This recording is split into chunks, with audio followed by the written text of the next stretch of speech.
मैंने कहीं पढ़ा था कि अगर आप सोच के धनी हैं तो कुछ भी कर सकते हैं। क्या आप भी इस बात से वास्ता रखते हैं? क्या आपको लगता है कि अगर हम अपना सोच सही कर ले तो शायद कुछ अच्छा हो जाएगा? क्या सोचने में बदलाव करके हम अमीर बन सकते हैं? अगर ये सारे सवाल आपको भी तंग करते हैं, आपको सोने नहीं देते, तो आप तैयार हो जाइए, क्योंकि आज हम एक ऐसी ही किताब के बारे में बात करने जा रहे हैं जिसमें सभी सवालों के जवाब छिपे हुए हैं। परिचय। हमारी आज की summary think and grow rich किताब पर है, जिसको नेपोलियन हिल ने लिखा है। नेपोलियन हिल एक अमेरिकन ऑथर है जिन्होंने नए सोच के मूवमेंट पर लिखा, और ये ऐसे पहले राइटर्स में से एक है जो मॉडर्न एरा की पर्सनल सक्सेस लिटरेचर लाए और उसमें सफलता पर लिखने वाले महान लेखक में से एक माने जाते हैं। थिंक एंड ग्रो रिच एक all time best selling books में से एक है। थिंक एंड ग्रो रिच में नेपोलियन हिल अपने करियर को बढ़ाने की प्रक्रिया प्रोसेस में पैसों की जरूरत और व्यक्तिगत संतुष्टि के लिए विचार और दिमाग की मनोवैज्ञानिक शक्ति साइकोलॉजिकल पावर को डिस्कवर करते हैं। 1937 में पब्लिश हुई ये किताब अपने आप सेल्फ हेल्प क्लासिक है जो इन्वेस्टर्स और एंटरप्रेन्योर्स को जरूर पढ़ना चाहिए। जैसा कि हम इस किताब की टाइटल में देखते हैं, ये किताब आपकी इनकम को कैसे बढ़ाए और अमीर कैसे बने इस बारे में नहीं है। इस किताब में ऑथर की फिलॉसफी हमें मदद कर सकती है अपनी प्रोफेशनल लाइफ में को सक्सेस पाने के लिए, अपनी आकांक्षाओं को पाने के लिए और सक्सेस को अपनी लाइफ में अट्रैक्ट करने के लिए। चलिए शुरू करें।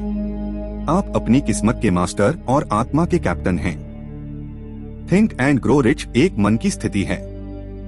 रियलिटी में ये किताब एक्सप्लॉइट करती है आपकी विचारों की शक्ति को अपनी मजबूत इच्छाओं को प्रकट करने के लिए और अपने उद्देश्य को खोजने के लिए। आपके निश्चित उद्देश्य को वास्तविकता में बदलना आसान नहीं है।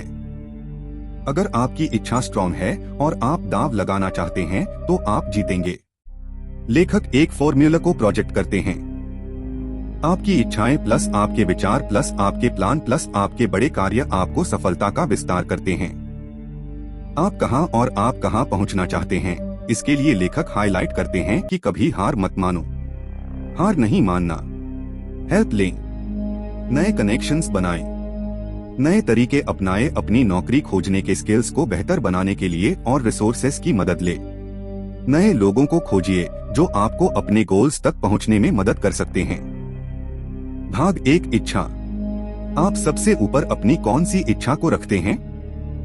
एक पावरफुल डिजायर अपने लक्ष्य तक पहुंचने के लिए दो तरह के मोटिवेशन को यूज करती है। पुल मोटिवेशंस आपके लक्ष्य का परिणाम इतना अनुकूल होगा कि वो आपको अपने लक्ष्य की तरफ अट्रैक्ट करेगा। पुश मोटिवेशंस अगर आपने एक्शन नहीं लिया उसका नेगेटिव रिजल्ट आपको एक्शन करने के लिए पुश करेगा। लेखक की इच्छा के 5 महत्वपूर्ण क्षेत्रों को दिखाता है। करियर, लीडिंग, मनी, फेलियर और अन्य लोगों की इच्छाएं। करियर, मुझे क्या मिलेगा, मैं कैसे ग्रो करूंगा। अहंकार से संबंधित चिंता जैसे शीर्षक, वेतन, लाभ आदि। ये शिफ्ट होना चाहिए। कंपनी और पोजीशन के अंदर ग्रोथ अपॉर्चुनिटीज के लिए। लीडिंग, आपको लीड करने के लिए पहले से ही एक लीडर को फॉलो करना और उनसे सीखना होगा। आपके करियर को कैसे प्रभावित करेंगे? अगर आप किसी के लर्नर बन जाएं जो उस फील्ड के टॉप पर हो जिसे आप तारीफ करते हैं। मनी, लेखक कुछ स्टेप्स की सीरीज सजेस्ट करते हैं उन इच्छाओं को जो पैसे पर आधारित होती है। कितना पैसा और किस तरह की नौकरी चाहिए ये निश्चित करिए। जाने कि आप जितने पैसे चाहते हैं उसके लिए आप क्या रिटर्न में दे सकते हैं। आप जो पैसे की इच्छा करते हैं उसे पाने के लिए एक निश्चित तारीख को एस्टैब्लिश करें। एक बार अपनी इच्छा को शुरू करने और उससे पूरा करने के लिए निश्चित प्लान बनाएं। दिन में 2 बार लिखें स्टेटमेंट को बोलकर पढ़िए। फेलियर, बिना किसी इमोशनल अटैचमेंट से अपनी हार से हुई सीख को समझिए और डिस्कवर कीजिए कि ऐसा क्यों हुआ। ऊंचाइयों को पाने के लिए अपनी हार को अपॉर्चुनिटी मानकर इस्तेमाल करिए। दूसरों की इच्छाएं। आप अगर एम्प्लॉई या फ्रीलांसर है तो कंपनी के मालिक या मैनेजर की मदद करने से अपने लक्ष्यों को पा सकते हैं। अगर ये आपके गोल्स से मिलते हैं तो आप अपने गोल्स को भी एडवांस कर सकते हैं, क्योंकि आप अपने एरिया ऑफ इंटरेस्ट में एक्सेल होना शुरू करते हैं। भाग 2, विश्वास। इच्छा की प्राप्ति में विजुअलाइजेशन और विश्वास।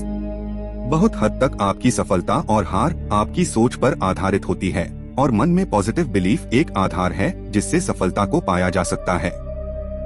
विश्वास आता है जब सबकॉन्शियस मन को बार बार इंस्ट्रक्शंस मिलेंगे। पॉजिटिव इमोशंस को एनकरेज करें और नेगेटिव इमोशंस जैसे संदेह, इनकार और डर को खत्म करें तो विश्वास बहुत तरह से एक हथियार के रूप में काम आ सकता है। ये हार के लिए एक एंटीडोट है। जब आप अपने ऊपर विश्वास करेंगे तो लोग भी आपके ऊपर विश्वास करेंगे।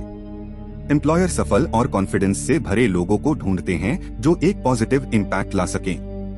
अपना विश्वास को आत्मविश्वास के रूप में बिल्ड करने के लिए लेखक सुझाव देते हैं कि आप अपना नाम एक स्टेटमेंट के साथ लिखें जो आपको डेली रिपीट करना चाहिए, जिससे सबकॉन्शियसली आप अपने विचारों और कार्यों को प्रभावित कर सकते हैं। आपके पास क्षमता है कि आप अपने उद्देश्य को पा सकते हैं। आप वादा करते हैं कि आप एक्शन लेंगे। आप ये समझते हैं कि आपके विचार धीरे धीरे हकीकत में बदल जाएंगे। आप वादा करते हैं कि आप अपना समय अपने विचार को हकीकत में बदलने में देंगे। आप आत्मविश्वास की अहमियत को समझते हैं और वादा करते हैं कि दिन में 10 मिनट इस काम को करने के लिए देंगे। आप अपने लक्ष्य तक पहुंचने से पहले कभी नहीं रुकेंगे। अगर आप दूसरों की मदद करते हैं तो दूसरे भी आपकी मदद करेंगे। ऐसे लोगों को छोड़िए जो वहाँ है जहाँ आप पहुँचना चाहते हैं। करियर में, पैसों में आपको जो इन्फ्लुएंस करते हैं उनका नाम लीजिए। अपने विश्वास को बनाने के लिए उनके अनुभव को याद रखिए और अपने आप को याद दिलाए कि आपकी इच्छाओं को पाना संभव है। भाग 3 स्वसुझाव, अवचेतन को प्रभावित करने का माध्यम। ऑटो सजेशन का प्रिंसिपल हमारी इच्छा से सीधा संवाद करती है, अवचेतन मन से एक अटूट विश्वास के रूप में। जागरूक विचार और इच्छाएं अपने रूटीन रेपिटेशन के थ्रू हम मटेरियल चीजें जो हमारे सबकॉन्शियस माइंड तक पहुंचा है, हमारे डिसीजन, फीलिंग और एक्शंस को कंट्रोल करता है। हम सबके कंट्रोल को दोबारा हासिल कर सकते हैं। भाग 4 विशिष्ट ज्ञान, व्यक्तिगत अनुभव या अवलोकन। अपनी डिजायर्स को मॉनेटरी, करियर या किसी और तरह की सफलता में बदलने के लिए पहले हमारे पास सर्विसेज, प्रोडक्ट और प्रोफेशन की स्पेशलाइज्ड नॉलेज होनी चाहिए, जिससे हम एक बड़े फॉर्चून को बिल्ड करने के लिए ऑफर कर सकते हैं। यह स्पेशलाइज्ड नॉलेज पहले ही आपके कब्जा में नहीं होना चाहिए। खरीदना और किराए की नॉलेज होना एक पॉपुलर तरीका है इस कदम को पूरा करने का। कोर्सेस, सेमिनार्स, बुक्स या समरीज, उद्योग सम्मेलन सभी आपको बहुत जरूरी स्पेशलाइज्ड नॉलेज को पाने में मदद करते हैं। एक दूसरा पावरफुल तरीका है नॉलेजेबल लोगों के साथ काम करना, मतलब रेंटिंग नॉलेज। एक महत्वाकांक्षी व्यक्ति के लिए अपनी फील्ड में सभी नए डेवलपमेंट्स को बनाए रखने के लिए जिंदगी भर सीखना जरूरी है। भाग 5 कल्पना, मन की कार्यशाला। आइडियाज प्रोडक्ट्स हैं और आप उन्हें इमेजिनेशन से शेप दी जाती है। इंसान अपनी कल्पना से कुछ भी बना सकते हैं। लेखक 2 तरह की कल्पनाओं के बारे में बताते हैं। सिंथेटिक इमेजिनेशन, ये आपके पुराने कॉन्सेप्ट्स, विचार, प्लान्स को नए कॉम्बिनेशन में अरेंज करता है।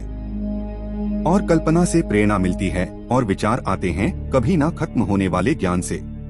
अगर आप अपनी कल्पना का अच्छा इस्तेमाल करना चाहते हैं, अपने बड़े गोल को पाने के लिए आइडियाज की लिस्ट बनाएं जो आपको प्रेरित भी करें और आपके टैलेंट्स को अच्छे से इस्तेमाल करें। भाग 6 संगठित योजना, कार्रवाई में इच्छा का क्रिस्टलाइजेशन। सिर्फ अपनी सुरक्षा के बारे में सोचना जवाब नहीं है। हर एक उपलब्धि आती है मजबूत इच्छा, कल्पना से हकीकत में काम करने और एक संगठित योजना के बाद। कोई भी प्लान परफेक्ट नहीं है। जब आप अपने प्लान को लागू, इम्प्लीमेंट करते हैं तो आपको एक टेम्परेरी हार का अनुभव होता है। सबसे अच्छा तरीका है कि आप उसे अपना लें एक सिग्नल के रूप में, क्योंकि आपकी प्लानिंग सही नहीं है। प्लान को फिर से बनाएं। अपनी पिछली असफलताओं की नॉलेज के साथ अपने गोल का पीछा करते रहें। अपने लक्ष्यों तक पहुंचने से पहले हार मत मानिए, क्योंकि हार मानने वालों को अपने लॉन्ग टर्म प्लान्स को पूरा होते देखने का मौका नहीं मिलता। भाग 7 फैसला, विलंब की महारत। जो लोग सफलता पाने में हार जाते हैं, बिना एक्सेप्शन के अपने फैसलों पर बहुत धीरे धीरे पहुंचते हैं और अपना मन को बहुत जल्दी और बार बार बदलते हैं। सफल लोग तुरंत निश्चित रूप से फैसलों पर पहुंचते हैं और अपने मन को धीरे बदलते हैं। उन्हें पता है कि उन्हें क्या चाहिए और वो उससे पा भी लेते हैं। फैसलों की शुरुआत में हमेशा साहस की जरूरत होती है। फैसलों का अपोजिट है टालमटोल, जो एक कॉमन एनिमी है जिसे हर एक इंसान को रियलिटी में जीतना है।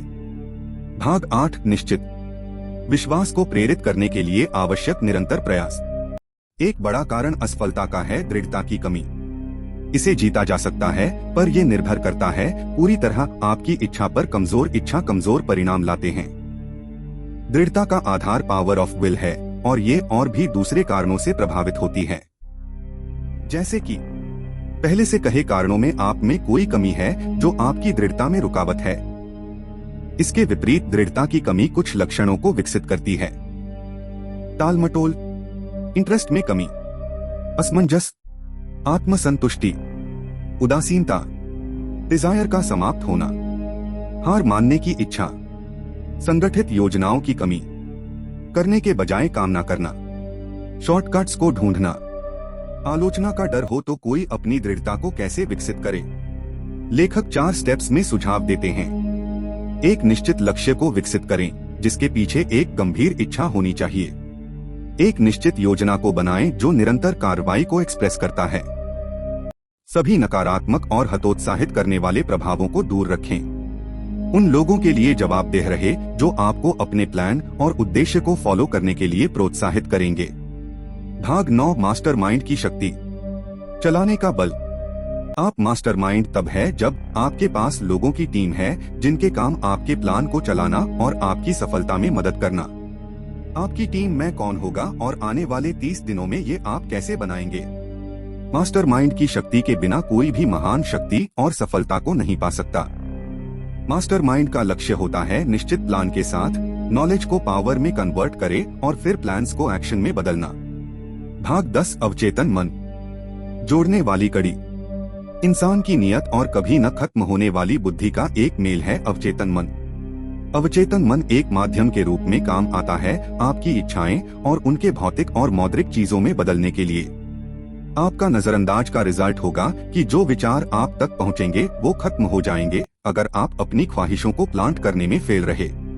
सबकॉन्शियस माइंड पर नियंत्रण पाने के लिए 7 बड़े सकारात्मक भावों को लागू करने और अपने फायदे के लिए इस्तेमाल करने की आदत डाल लें। इच्छा, विश्वास, प्यार, सेक्स, उत्साह, रोमांस, आशा। रचनात्मक अवसर को खराब करने के लिए आपके अवचेतन मन में सिर्फ एक नकारात्मक भावना आपके चेतन मन में होना काफी है। 7 बड़े नकारात्मक भावनाओं से बचे जैसे डर, ईर्ष्या, नफरत, बदला, लालच, अंधविश्वास, गुस्सा। एंड में आपका मन पूरी तरह से पॉजिटिव इमोशंस से हावी हो जाएगा ताकि नेगेटिव इमोशंस अंदर न आ सके। भाग 11, मस्तिष्क, विचार एक प्रसारण और प्राप्त करने वाला स्टेशन है। हर इंसान का दिमागी सोच वाइब्रेशन को ब्रॉडकास्ट और रिसीव करने का स्टेशन है। अवचेतन मन देने का स्टेशन है जिससे कि ब्रॉडकास्ट होती है। क्रिएटिव इमेजिनेशन एक रिसीविंग सेट है जिससे सोच की वाइब्रेशन को एटमॉस्फेयर से लिया जाता है। जब वाइब्रेशन ऊंचाई पर आती है तब सोच की वाइब्रेशन में मन उससे और ज्यादा रिसीव करता है। काफी तेज रेट की वाइब्रेशंस सिर्फ ऐसी तरंगे हैं जो एटमॉस्फेयर से ली जाती है और चलती है एक दिमाग से दूसरे दिमाग तक। बुद्धि के मंदिर का द्वार। 6th सेंस की समझ ध्यान और अपने अंदर से मन के विकास से आती है। एक बार आपने 6th सेंस को मास्टर कर लिया तो आप अपने नजदीक आने वाले खतरों की खबर समय पर पा सकेंगे तथा आप उनको रोक सकेंगे और समय पर मौके की खबर पा सकेंगे और उनको गले लगा सकेंगे। भाग 12, छठी इंद्रिय। जब आपका मन शंकित और डरता है तो छठवीं इंद्रिय कभी काम नहीं करती। ये सब आपस में संबंधित करते हैं, इससे संदेह पैदा होता है और जिसका अंतिम परिणाम होता है डर। 6 अतिसंवेदनशीलता, गरीबी, आलोचना, खराब स्वास्थ्य, प्यार की कमी, बुढ़ापा, मृत्यु। जबकि नकारात्मक प्रभाव का प्रदर्शन 7वां दुश्मन है। अपने आप को इस शत्रु से बचने के लिए आप भी वैसा करिए जैसे और लोग धन इकट्ठा करते हैं। आप जानकर ऐसे लोगों की कंपनी ढूंढे जो आपको सकारात्मक सोचने और काम करने में मुख्य प्रभाव डालते हैं। अपने विचारों पर नियंत्रण करने के लिए अपनी इच्छा शक्ति का उपयोग करिए और अपने अवचेतन मन को प्रभावित करिए। डर एक स्टेट ऑफ माइंड है। ये नियंत्रण और दिशा पर निर्भर है। इस नॉलेज को अपने फायदे के रूप में इस्तेमाल करें। निष्कर्ष, ये किताब बताती है विचार की शक्ति को मजबूत इच्छाएं और निश्चित उद्देश्य को हकीकत में बदलने के लिए। विश्वास एक गोंद है जो सबको साथ जोड़कर रखती है। हर एक उपलब्धि शुरू होती है प्रबल इच्छा से, संगठित योजना के बाद कल्पना से वास्तविकता में काम आती है। सफल व्यक्ति निश्चित निर्णय पर जल्दी पहुंचते हैं और अपने मन को धीरे बदलते हैं। हार का एक बड़ा कारण है दृढ़ता की कमी। आपको परसिस्टेंस की मदद चाहिए बड़ी ताकत और सफलता को पाने के लिए। डर एक स्टेट ऑफ माइंड है। ये नियंत्रण और दिशा पर निर्भर है। थिंक एंड ग्रो रिच किताब की समीक्षा। नेपोलियन हिल द्वारा थिंक एंड ग्रो रिच एक टाइमलेस सेल्फ हेल्प क्लासिक है जो सफलता प्राप्त करने पर इनवैल्यूएबल इंसाइट्स प्रदान करती है। नेपोलियन हिल धन और समृद्धि प्राप्त करने में सकारात्मक सोच, लक्ष्य निर्धारण और दृढ़ता की शक्ति पर प्रमुख फैक्टर्स के रूप में जोर देते हैं। व्यावहारिक तकनीकों और प्रेरक कहानियों के साथ यह किताब व्यक्तिगत विकास के लिए एक रोडमैप के रूप में कार्य करती है। यह बाधाओं को दूर करने और इच्छाओं को प्रकट करने के लिए एक्शनेबल स्टेप्स प्रदान करती है। चाहे आप एक एस्पायरिंग उद्यमी हो या व्यक्तिगत विकास की तलाश में हो, थिंक एंड ग्रो रिच आपकी क्षमता को अनलॉक करने और एक समृद्ध भविष्य बनाने के लिए ज्ञान का खजाना प्रदान करती है। धन्यवाद।